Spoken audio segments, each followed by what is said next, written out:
The sun beat down on the red sands of the shattered planet as smoke twisted in the distance.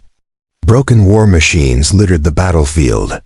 2 moons hung overhead, silent witnesses to the chaos. The war had started without warning, just after. The peace talks failed. No one knew who fired first, but now blood soaked the sand on both sides. The humans had arrived late in the conflict, sent as neutral peacekeepers. At least that's what their leaders claimed. But in war, neutrality was just another lie. The moment boots hit the ground, shots were fired. The blue-skinned warriors of the Varkari Empire took it as an invasion. They didn't ask questions. They only attacked. She stood on a ridge, watching smoke rise. Her name was Yalara, a Varkari, warrior born into battle. Her braided hair swung over polished armor that glowed faintly with living energy. Her eyes locked onto movement below, a human patrol. 5 of them. One stood out, taller, calm, not like the others who moved with fear or hesitation. He walked like he belonged to the land. Like he wasn't afraid to die. Yalara narrowed her eyes. She raised her spear. She could feel its pulse in her hand. It responded to her anger, to her pride. This human dared walk her planet as if it belonged to him. She would teach him to bow. With a sharp cry, she hurled the spear down the hill with all her strength. The spear flew like lightning, the air cracking around it. The other humans shouted. Some dove away. But the tall one didn't move. He raised his hand, turned slightly, and caught the spear mid-air. Not with power armor, not with a shield, with his bare hand. The force of the throw kicked up dust around him, but he held it steady, unmoved. Silence swept the battlefield. Even her own squad paused behind her. Yalara's breath caught in her throat. She had never seen anyone catch a Varkari war spear. Not even her own kind. Her pride turned to confusion, then to something else. A strange curiosity bloomed inside her. This was not a normal human. The man looked up at her. He didn't raise a weapon, didn't shout threats. He gently lowered the spear and placed it into the sand like a gift returned. Then, without a word, he turned and walked away with his squad, leaving her frozen in place. Yalara's second-in-command stepped beside her. "Commander, should we strike again?" he asked. She didn't answer. Her eyes stayed on the spot where the human had stood. Her heart beat faster than it should. She was a warrior, born for glory. But in that moment, her war felt different. Later, that night, while her warriors celebrated a small victory in the camp, Yalara sat alone near the fire. Her spear lay across her knees. The burn mark on its shaft told her it had truly been caught mid-flight. No armor, no trick. The man had simply trusted he wouldn't die. She wondered what kind of fool had that kind of faith. The flames danced in her eyes as she replayed the scene in her head again and again. Not because she was angry, but because she couldn't stop thinking about him. That strange human, that quiet confidence, that impossible act. Something in her chest stirred. And it wasn't hatred. Across the desert, in the human outpost, the man sat sharpening a blade. His name was Jackson. He didn't speak much. His squad joked he had nerves of steel and a death wish.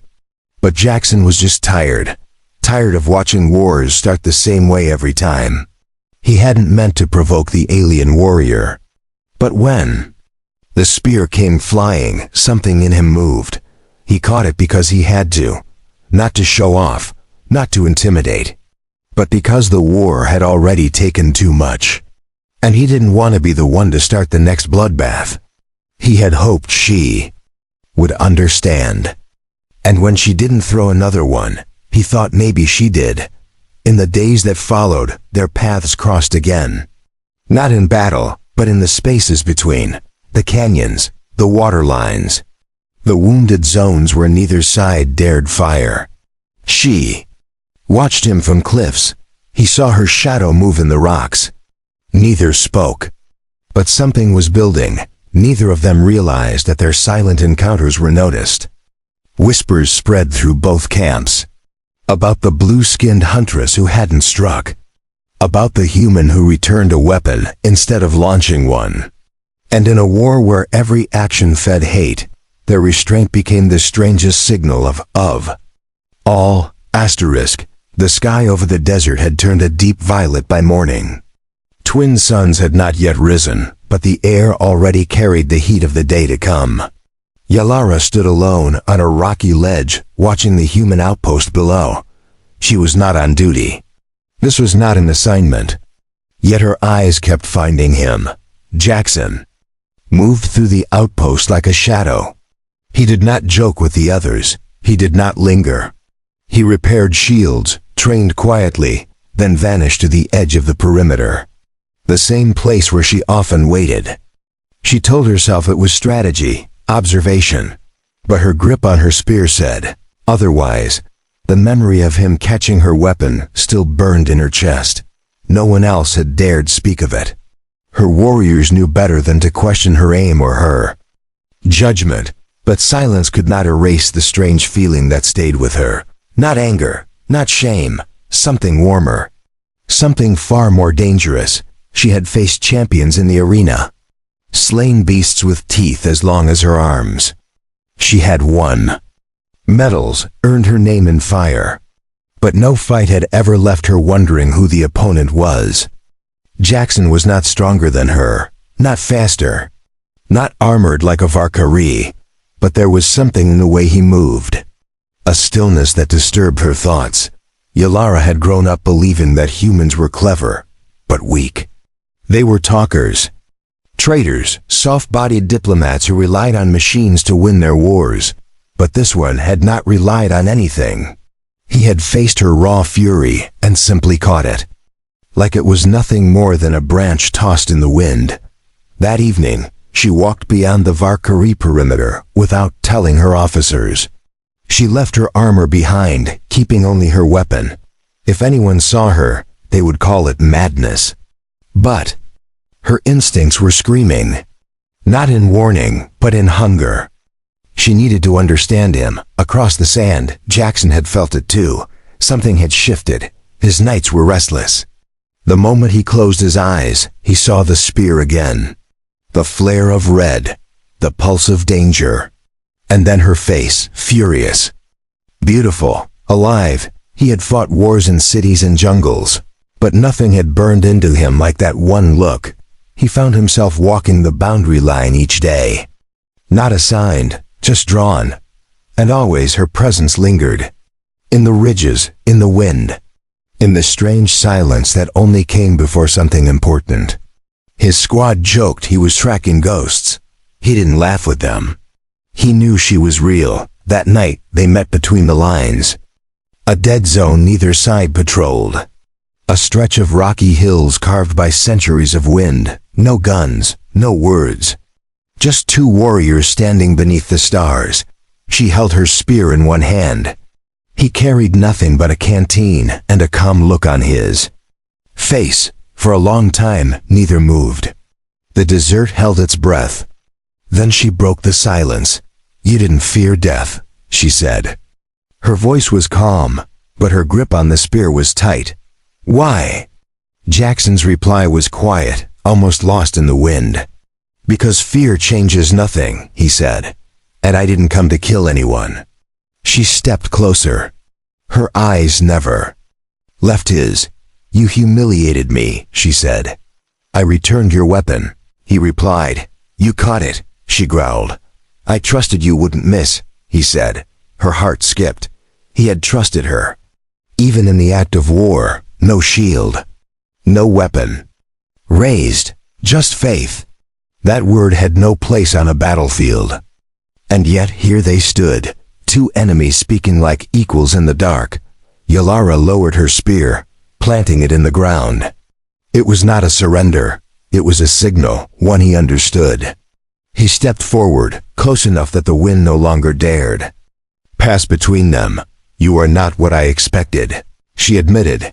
"Neither are you," he said. They sat by the rocks as the moons rose higher. They didn't talk of war. They spoke of stars, of home, of why they fought and what they missed. She told him about the old songs of her people. He told her about the rivers of earth. And in that quiet hour, something changed inside both of them. Not love, not yet, but understanding, respect, a seed planted in scorched ground. A connection that no commander would permit. But one neither of them could walk away from now. In the Valkyrie camp, her absence was noticed. Her second-in-command sniffed the wind and frowned. On the human side, one soldier muttered that Jackson had gone missing again. Nobody dared question him, but suspicion was growing. War had rules, unspoken lines not to be crossed, and the two of them had already stepped over one. Tension hung in the air like a storm waiting to break. Days passed and neither side launched a full strike, but everyone felt something was coming. Patrols doubled. Sensors grew more active. Drones scanned the valleys, and officers barked sharper orders than before. The desert felt tighter, angrier, as if it too sensed a shift. Yalara sat in the war tent, her armor polished and weapons nearby. Her eyes were calm, but her thoughts were burning. Her second-in-command, Kareth, watched her in silence. He knew. Something had changed. She moved differently, more careful, more distant. Like a predator distracted by something beyond the hunt. "You disappear too often," he finally said. His voice was quiet but firm. "Your warriors ask questions." "I give orders," Yalara replied without looking up. "You also break them," Kareth said. "What is out there, Commander?" She met his gaze. There was steel in her eyes, but also something else. Doubt, or maybe defiance. She stood slowly, her hand resting on her spear. "There is something you will not understand," she said. "Try me," Kareth replied. She didn't answer. She simply left the tent, walking into the open night. Kareth watched her go, his jaw tight. The bond between commander and second was built on trust, but he could feel it cracking. Whatever secret she kept, it was pulling her from the war. Across the wasteland, Jackson stood near the southern ridge, looking over a broken valley, filled with old wreckage. His team had just returned from a recon sweep. He should have been debriefing. Instead, he lingered, waiting, hoping, his heart beat faster. Not from danger, but from something far more difficult to control.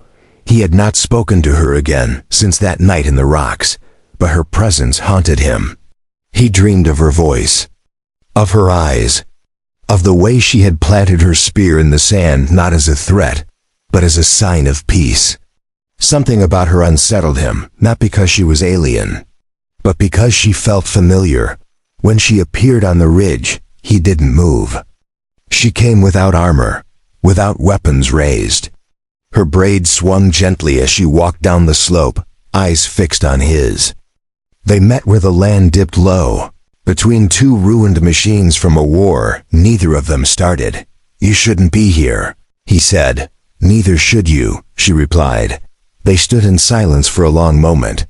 Then he broke it with a simple question. "Why did you throw the spear?" She answered with no hesitation. "Because I thought you were just another invader." "And now?" he asked, her lips pressed together. "Now I don't know what to think," she said. "You confuse me." "That makes two of us," Jackson said. She looked away. Her fingers brushed the broken metal near her foot. "I was raised to see humans as weak, talkers, diplomats, always hiding behind shields or treaties. But you're different." "I'm just a soldier," he said. "No," she said firmly. "You're not just anything." A long pause stretched between them. The stars blinked quietly above. The wind carried the smell of sand and smoke. Every part of the desert seemed to hush around their words. "Do you want this war to end?" she asked. "I want it to stop eating good people," he answered. She took a slow breath. "Then maybe we don't have to keep feeding it." He looked at her, truly looked. There was pain in her eyes, and strength, and something more. A flicker of hope buried deep inside a heart wrapped in armor. He stepped forward, close enough to feel the heat of her skin. "If we're caught," he said. "No," she whispered. "They didn't kiss. They didn't touch." But in that moment, something changed between them. The bond that had started in silence grew roots. Not lovers, not enemies, something rarer. Two souls reaching across the divide of war. They parted with no promises. No plans. Just a glance over the shoulder. But both knew they would return. Back in the Valkyrie camp, Kareth stood near the communication tower. He had watched the stars long enough to learn their patterns. Tonight, something felt wrong. He turned to the scouts and gave an order. "Double the watch. Track the commander's movements." Quietly, he said. In the human base, Jackson's commanding officer raised an eyebrow at the latest patrol logs. Jackson's movements were becoming irregular, private, suspicious. The officer made a note and tapped. A file marked "Observation." High risk. The storm was building. And though Yalara and Jackson walked carefully, the winds of war were not blind. Their secret was no longer just between them. Asterisk. The next morning, a sharp wind swept across the desert. It carried dust and secrets alike. Inside the Valkyrie command tent, Kareth knelt before the High Council screen. 3 faces flickered in the glow, all stern and silent. He had sent them a report in the night. Now he waited for their reply. "You believe she has formed a bond with a human?" One counselor asked. "I have seen her movements," Kareth answered. "She disappears often. She returns changed. She speaks less, thinks longer before she acts. And this human? He moves. Like her shadow," Kareth said. "I believe he has influenced her decisions. Maybe even her loyalties." The counselors did not speak for a long time. Then the central figure leaned forward.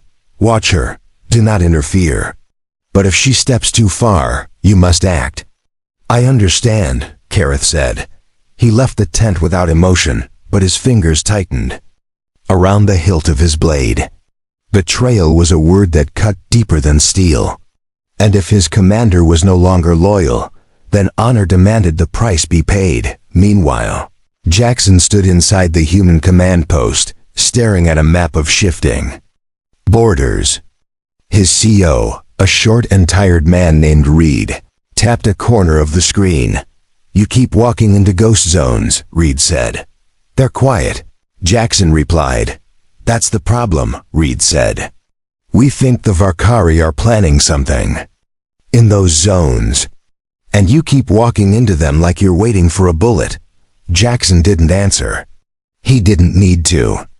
Reed gave him a long look, then crossed his arms. "You're not here to make friends, son," Reed said. "You're here to follow orders, and I don't like mysteries in my squad." "There's no mystery," Jackson said. "Good," Reed replied. "Because if I find one, I'll cut it out." The warning was clear. Jackson left the post without another word. But as he walked past the line of supply crates, he saw one of the new scouts glance his way and quickly look down. Eyes were turning, trust was thinning, and time was running short. That night, Yalara returned to the place between the ridges. Jackson was already waiting. He looked up as she approached, his face calm but tense. She stopped a few paces from him and didn't speak at first. The silence between them was heavier than usual. "They're watching me," she said finally. "They're watching me too," Jackson replied. She crouched beside a rock, resting her hand on the sand. "They think I've turned," she said. "My second-in-command reported me. My officer warned me this morning," Jackson said. "If I vanish again, I'll be locked down." They sat together, the wind brushing their faces. Neither smiled. There was no warmth in this meeting. Only pressure. Only weight. The kind that breaks something or forges it stronger. "I didn't plan this," Yalara said. "Neither did I," Jackson replied. She looked at him. "Then why does it feel like the only thing I want to keep?" He didn't answer right away. His eyes searched hers, reading fear and fire all tangled together. Then he said one word, Because it matters. Her breath caught. No one had ever said that to her before. Not about her feelings, not about peace, not about anything outside of battle. "I've fought for duty," she whispered. "But now I fight to see your face again." Jackson leaned in close enough to hear her heartbeat. "I'd give up my rank just to keep you safe," he said. The moment was sacred. But sacred things do not stay hidden forever. Far above them, a small scout drone clicked silently in the rocks. Its red light blinked once, then vanished. Its data streamed back across the sand. In the Varkari camp, Kareth stood beside the receiver. The images were clear. His commander, alone with the human. No weapons drawn, no hate, just words. Just closeness. Too close. He did not shout. He did not tremble. He simply turned away and began sharpening his blade. Each stroke echoed with betrayal. Each scrape of metal was a promise. The next day, Jackson was pulled from active patrol. Reed handed him a sealed order and told him to wait inside the base. He was not told why, but he knew. Someone had seen. Someone had spoken. The walls were closing in. Yalara received a summons from her war council. She was to attend a strategic briefing in the capital base in 2 days. It was not a request. It was a test. And she could feel it in every step. She stood in her tent that evening, holding her spear, the same one he had caught. She traced the mark left by his fingers. She did not weep. But her chest ached with a heaviness no war could ever explain. Their time was ending. And both of them knew it. The morning sky was filled with dust and tension. The desert winds howled louder than before, shaking tents and rattling loose panels on broken tanks. Inside the Varkari camp, Yalara walked toward the hangar where her transport waited. Her face was calm, but her eyes betrayed the storm rising inside her. Her warriors stood in silence as she passed. None dared speak, not even Kareth. He stood near the gates with his arms crossed, watching her with unreadable eyes. She didn't look at him. She knew what he had done. She didn't need proof. She could feel the sting of betrayal like a blade between her shoulders. Before boarding the ship, she paused. Her hand rested on the spear at her back. The same weapon. She had nearly lost the day she met the human. The weapon that now felt heavier than ever. Across the wasteland, Jackson stared at the walls of his confinement. He wasn't chained, but the message was clear. Stay inside. Answer no questions. Speak to no one. He had been pulled from rotation, marked as a security anomaly. His team had gone silent. He was no longer one of them. He sat on his cot, gripping a data slate that no longer worked. The silence around him wasn't peaceful. It was sharp. Meant to cut, meant to isolate. But his thoughts were not on his base or his orders. They were with her. He knew something had changed. The way she looked at him last time told him the fire had turned to fear. That evening, a message reached him. It wasn't sent by command. It wasn't official. It was written by hand and tucked beneath his door. 6 words. Tonight. 3rd. Ridge, come alone. Why he read it twice, then a 3rd time. The handwriting was rushed but clear. She was risking everything to meet again. And so would he.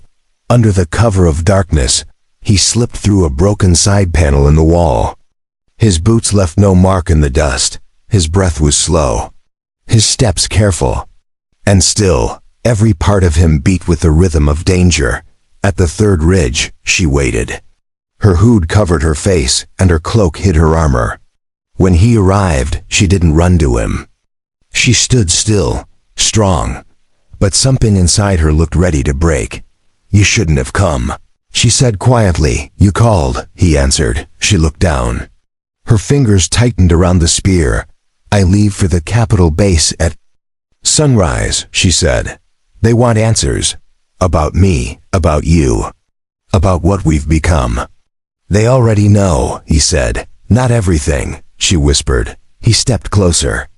Then tell me, now, she looked up. Her eyes shone in the moonlight. Not with tears, but with clarity. "I tried to hate you," she said. "I tried to see you as the enemy, but I failed." "You didn't fail," he said. She shook her head. "I can't lead my people if my heart belongs elsewhere." "You never stopped being their leader," he said. "But you became more than that." "To them, that's betrayal," she replied. He reached for her hand. She let him take it. "Me, it's courage," he said. They stood together in the darkness, two warriors surrounded by the weight of everything they could not keep. The desert wind was cold, but her fingers stayed warm in his. She leaned against him, her voice barely a breath. "I don't want this to end." "Then let's not let it," he said. Her heart ached. She wanted to believe him. But the truth was larger than their will. The war machine didn't stop for love. It didn't bend for hearts. It only crushed what stood in its path. She pulled away gently. "If I don't return, they'll come for you." "Then I'll be ready," he said. "No," she whispered. "Run, survive, and remember me." He held her gaze. "I'd rather die knowing you felt what I did." She smiled sadly. "Then we are already one heart." Before he could speak again, she turned and disappeared into the rocks. Her steps were silent. Her presence vanished like mist. He stood there long after she was gone, holding the silence like a wound. Far above, another drone recorded everything. This one didn't blink. It didn't hesitate. It transmitted directly to Varkari Command. In a war tent filled with shadows, Kareth stood watching the footage, his jaw clenched. His voice was cold. "She betrayed the Empire," he said. Then, "Act," came the reply. Kareth bowed. Then walked into the night with fire in his eyes.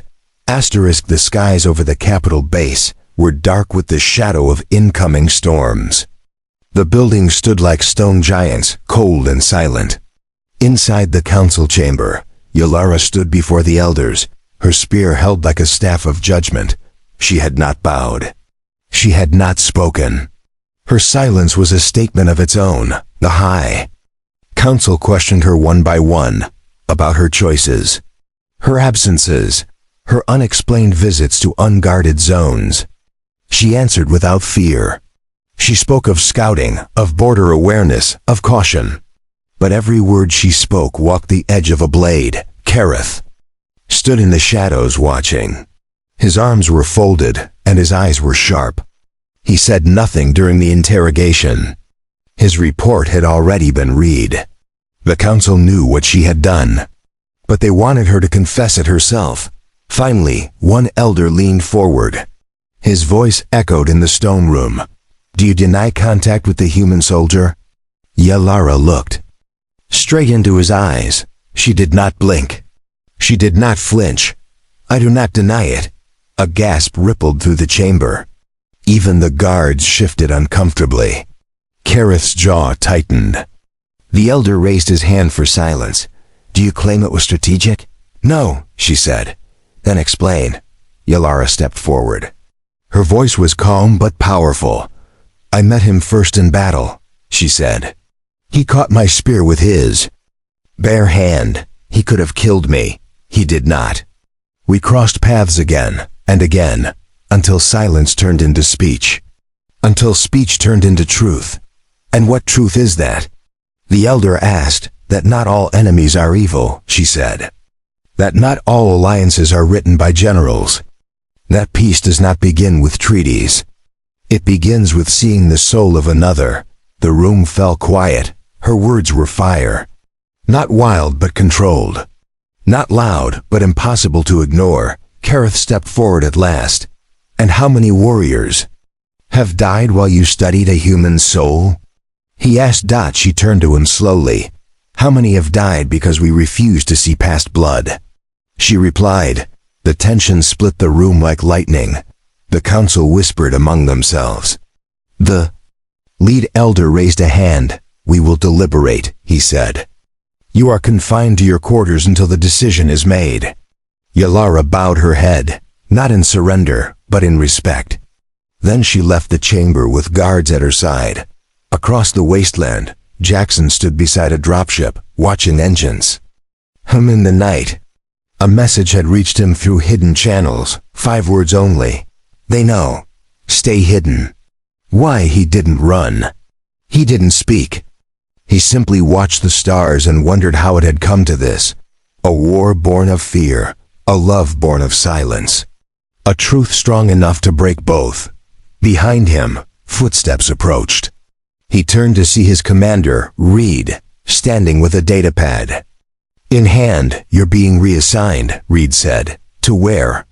Off-world, quiet station, deep orbit, no contact with the front. Jackson said nothing. Reed narrowed his eyes.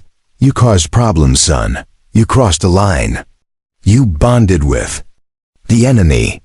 She's not the enemy, Jackson said. She's not human, Reed replied. Maybe that's what makes her worth knowing, Jackson said. Reed shook his head. This isn't a fairy tale. No, Jackson said. It's a battlefield. And I'd rather die telling the truth than live pretending it didn't matter. Reed didn't respond. He dropped the datapad into Jackson's hand and walked away. That night, Yalara sat alone in her quarters, guarded on both sides. Her spear had been taken, her rank suspended.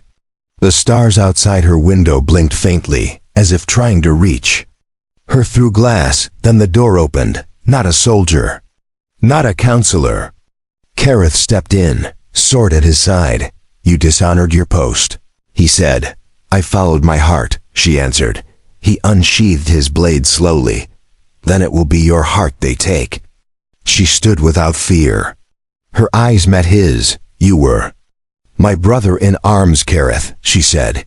You were my commander, he replied, until you chose a human over your own. He raised his blade. She moved without hesitation. Even unarmed, she was still the warrior of 1,000 battles. She caught his wrist, twisted, threw him across the chamber. He struck the wall but rose quickly. Blood marked his chin. This is your end, he growled. No, she said. It's my beginning. Their fight echoed like thunder behind the Kandi council walls. A decision was being written not in ink, but in strikes and steps. And far above, in orbit, Jackson stared down at the blue and red planet where a warrior still stood for him. The floor of the council quarters trembled as the clash of steel rang through the halls. Guards rushed toward Yalara's room, but the inner door had sealed shut. Inside, the duel between 2 Varkari elites had become a storm of strength and pain. Yalara's hands bled from disarming Kareth once, then again. She had no armor, no spear, only instinct and fury. Kareth was faster, but she was wiser. His strikes came wild with pride. Hers came sharp with clarity. The room bore the scars of their conflict. You were once my protector, she said, dodging his blade. I protected your honor, he replied, swinging again. You protected rules that no longer serve us, she answered. He roared, charging forward. She sidestepped, caught his arm, and drove him into the wall. His sword clattered to the ground. She didn't strike again. She stood over him, chest rising with effort, but her eyes full of resolve. I will not kill you, she said. That is weakness, Kareth spat. That is choice, she replied. The door finally burst open. Council guards spilled in, weapons raised. They paused, stunned at the sight of the broken room. Kareth on the ground. Yalara standing tall, unarmed, unbowed. Arrest her, ordered. No. The elder's voice came from behind. The council leader stepped into view. His eyes swept the scene. Then he raised one hand slowly. She will not be arrested, he said. She will be judged. Yalara turned to face him, calm in the silence. Then judge me now, she said. The elder looked at the other council members. Then back at her. You chose a path none before you dared, he said. You formed trust with a human soldier.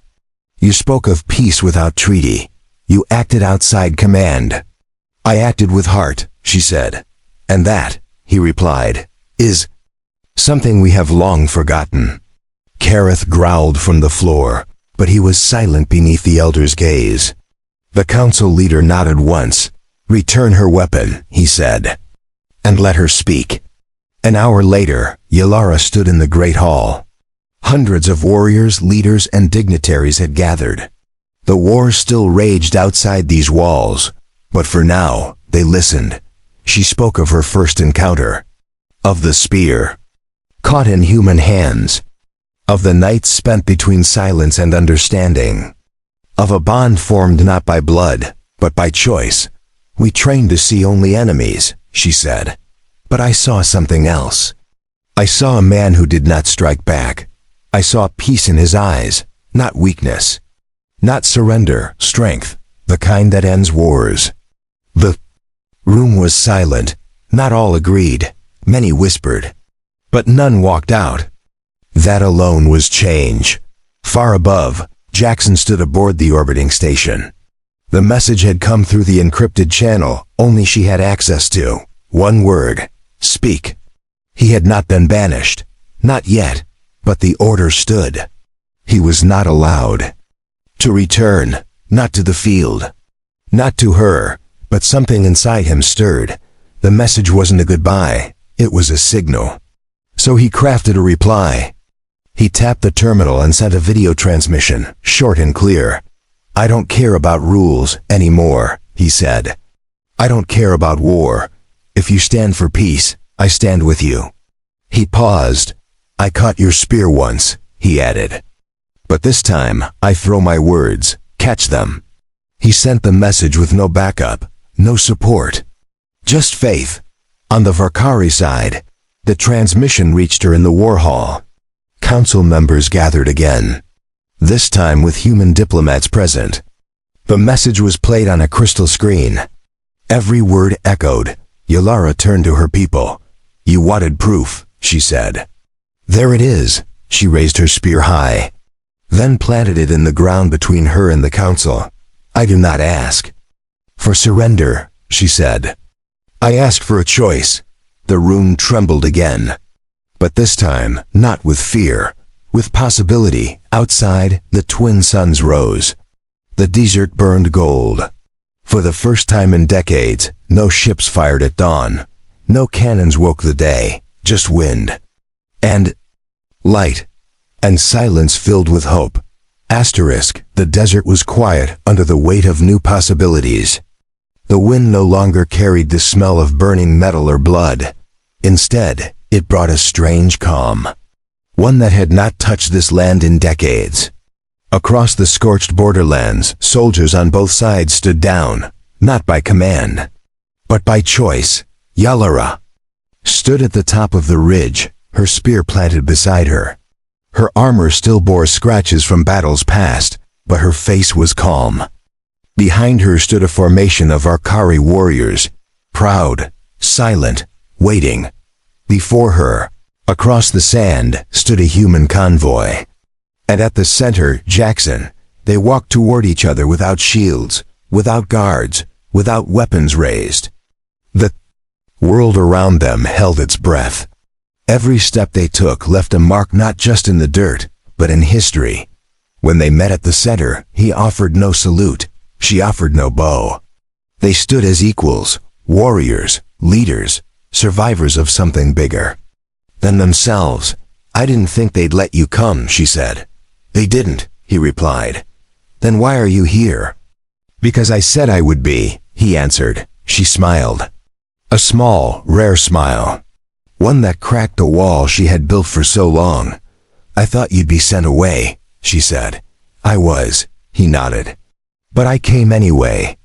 "And what happens now?" she asked. "That depends on you," he said. She looked behind her. Her people were watching. She looked to the side.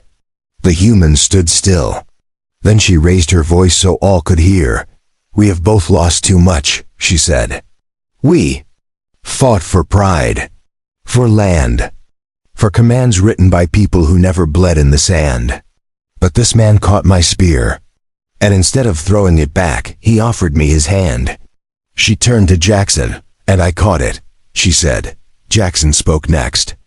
His voice steady, clear.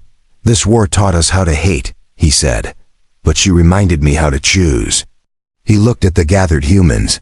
"She is not our enemy. She is our proof that change is possible." No one moved, not at first. But then one of the Valkyrie warriors stepped forward and dropped his blade into the sand.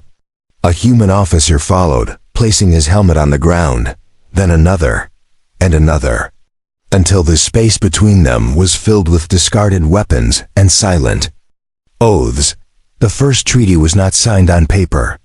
It was written in the sand, with the footprints of two leaders walking side by side, away from the weapons, toward a new chapter. Weeks later, Yalara stood before a new council. Not of warriors, but of builders, healers, teachers. She spoke not of conquest, but of connection. And every word carried the weight of her scars. Jackson took a role as envoy, not a politician. Just a bridge. He never asked for rank again. Only the right to speak truth.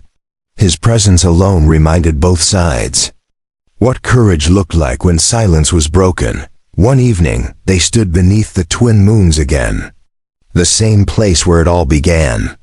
He handed her a piece of old human cloth, tattered, burned, but stitched with two symbols. A spear, and a hand catching it. "I had it made," he said. "It's not much.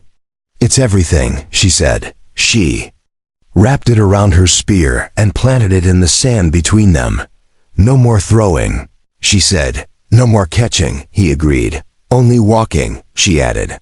"Together," he said. The wind rose and carried their laughter across the ridges.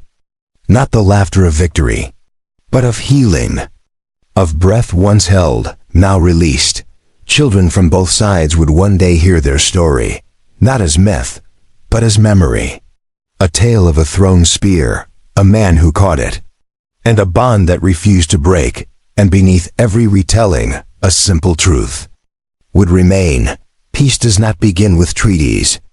It begins when one warrior decides not to strike.